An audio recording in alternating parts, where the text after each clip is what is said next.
Hizi ni jaba ama nini? Hizi ni jaba.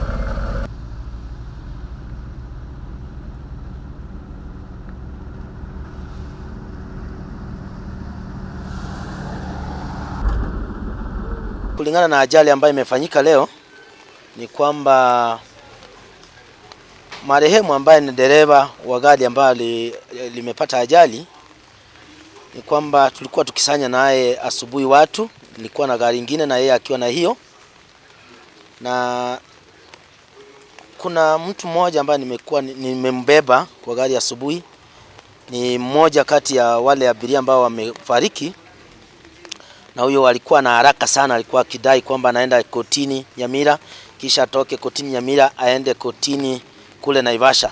Kwa hivyo alikuwa na haraka sana. Alianza kupiga simu mwendo wa saa 8, ikawa tumemchukua saa 8:30. Na baada ya kumchukua saa 8:30 akawa ako na haraka sana. So ndio tukapigia huyo Mayoyo simu, na baada ya tukamwambia asimame kwa mafuta ya Total.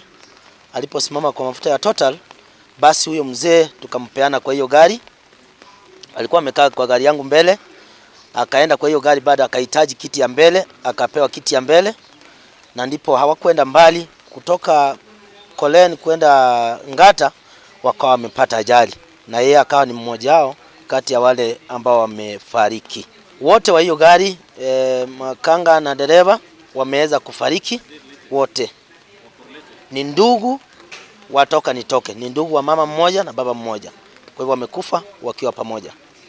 Siwezi sema kwamba walikuwa wanaenda kwa sehemu moja, ila kile ambacho ninakielewa ni kwamba walikuwa wanaenda sehemu za Kisii. Sisi watu tunaenda upande wa Kisii. So huwezi sema kwamba wanaenda kwa shughuli moja na mtu ametoka kwake, mwingine ametoka kule kwingine.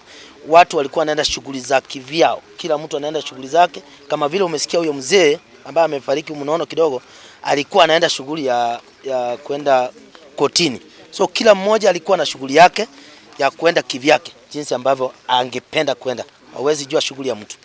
Lakini sisi tunaenda asubuhi kwa sababu ya watu ambao wanaenda kufanya kazi zao, ama watu wanaenda matanga, ama watu wanaenda ofisi. Tunawapeleka asubuhi ili waweze kufika mapema na waweze kuingia ofisini na kufanya shughuli zao kwa wakati. Idadi ya gari ambayo imepata ajali, siwezi sema watu walikuwa wangapi, kwa sahihi hatujajua, kwa sababu wakati nikipeana huyo mzee, gari haikuwa imejaa. Ilikuwa bado ina nafasi kadhaa yenye angepata wengine afanye nini, abebe. Lakini kwa sasa siwezi nikasema idadi ya wale ambao walikuwa pale, kwa sababu pia kulikuwa na watoto ambao wengine wamefariki. Siwezi nikasema kwamba kulikuwa na idadi ya watu fulani, kwa sababu sikuwa hesabu. Nilipompeana sikuhesabu ni wangapi walikuwa ndani.